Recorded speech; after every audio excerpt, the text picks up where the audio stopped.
Well, I don't have to get violent with this one, but I'm gonna have to get a little mean with it so we can get it cleaned up.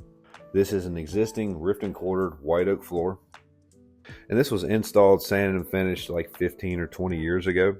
We did not do it, but the company that actually milled this wood, Appalachian Woods in Stanton, Virginia, they tend to give out my name to everybody around here just because of the work that we turn over and do.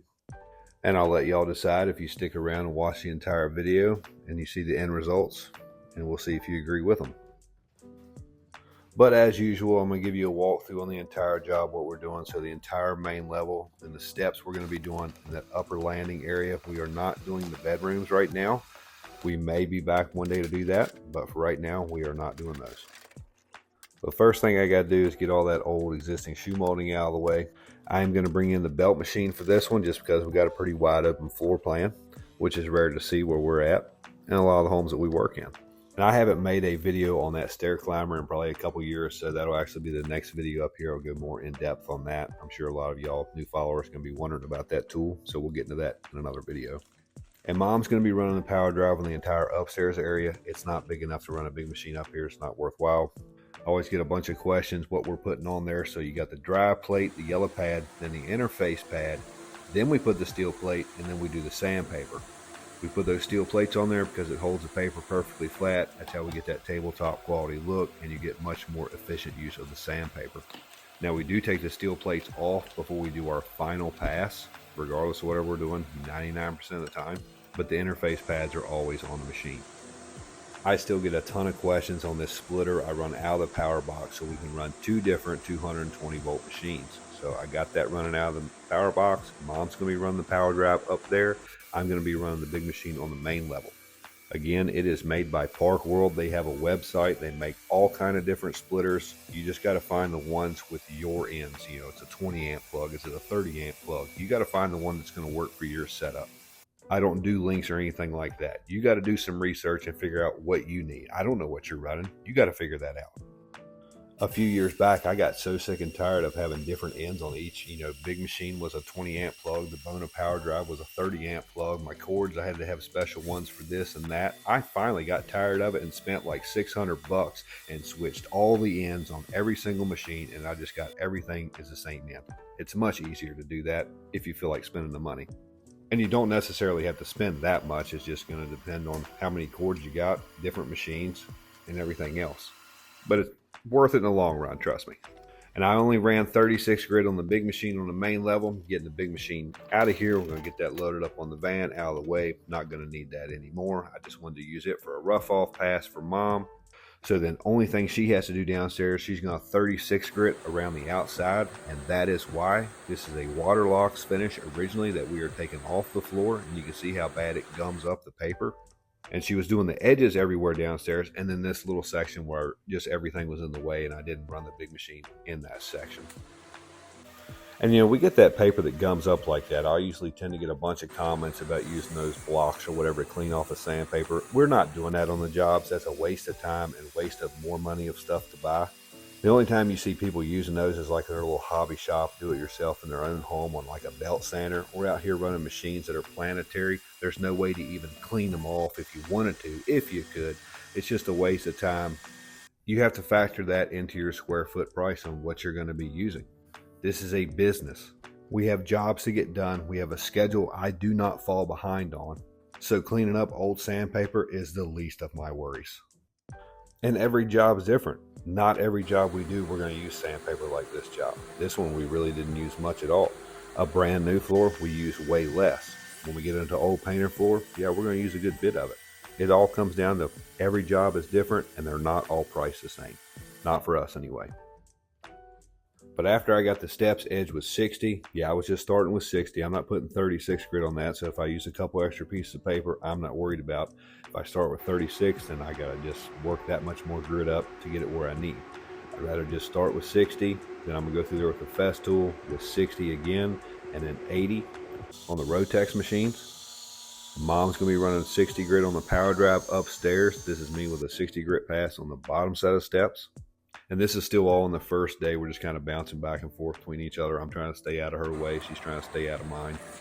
And I'm going to start with 60 grit 2 on the edger, doing my first pass around the wall. So that taller stack of paper there on the fireplace hearth on the stone, that's just 36 grit paper. I didn't use any on the edger. That was all strictly Mom on the power drive from the upstairs area and then that downstairs area that she had to do that whole little section and then around all the edges. So she really didn't use that much for as bad as it was gumming up the paper. Y'all seen the past couple jobs, it seems we'd be working on them painted ones or the really old pine, just how much we was using just to get those cleaned up and get the job done. So this one really wasn't bad at all. There's always a bunch of comments too. It seems to be like a lot of people want to hate on the log or flip edger like I'm using right here. I have no idea why. If you want to use a Super 7 or a B2, go for it. I like using one edger on the job.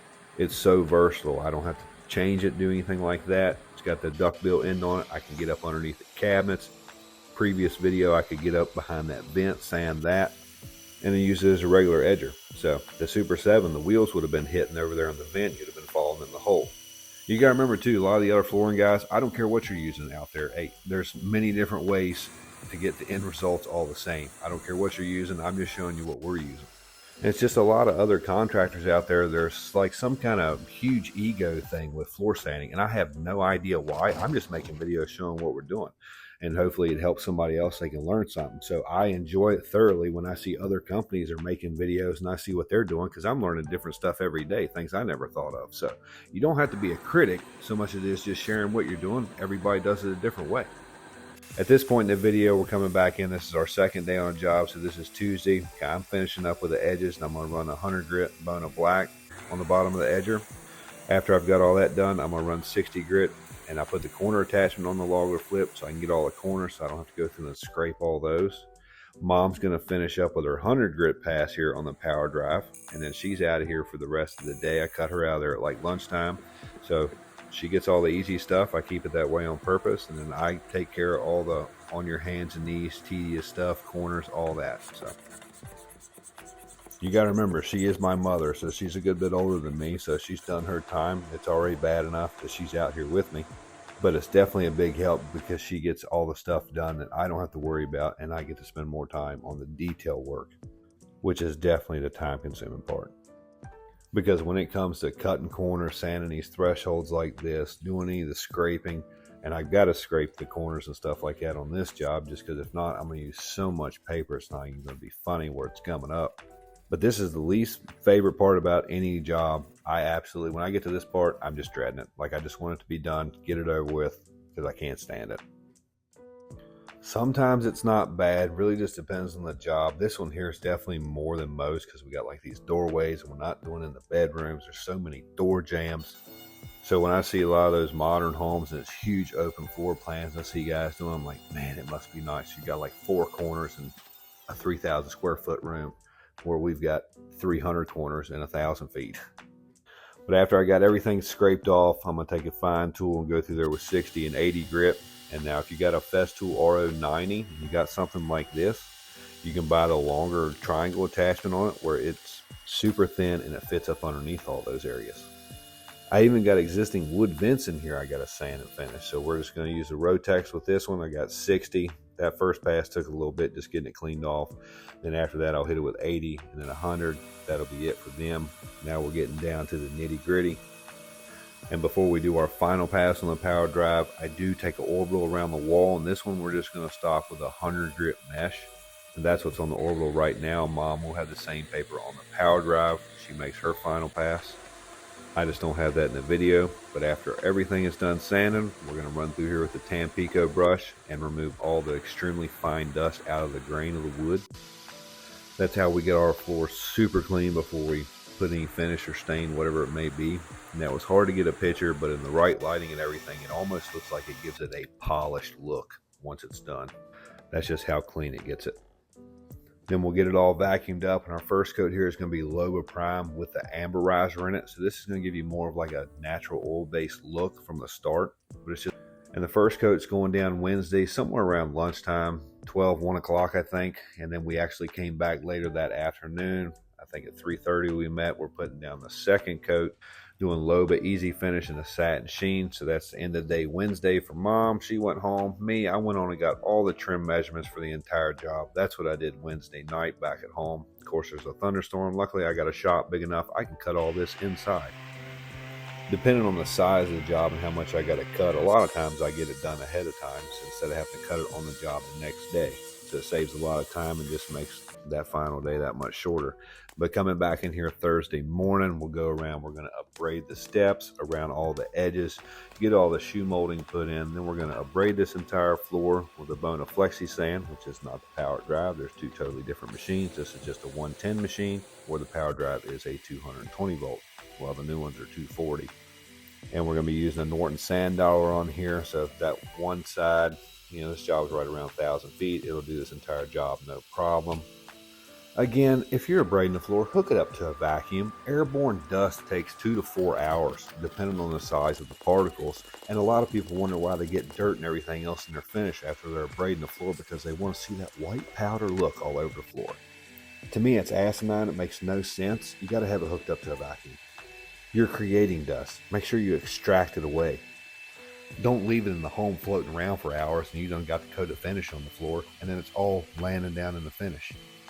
But after we've got it abraded, we're going to run the Tampico brush, get it super clean. We're going to vacuum up. Then we're going to run the massive microfiber yellow cloth to get all that extremely fine dust off the floor. And you see that very little bit of white film on that. That's what that is. So I was really pleased with that's all I seen on that yellow cloth. Once I was done with that process, we'll get that final coat of finish down. How's it going to turn out? That's flatter than a pancake in Kansas. Pretty close enough to a tabletop for me.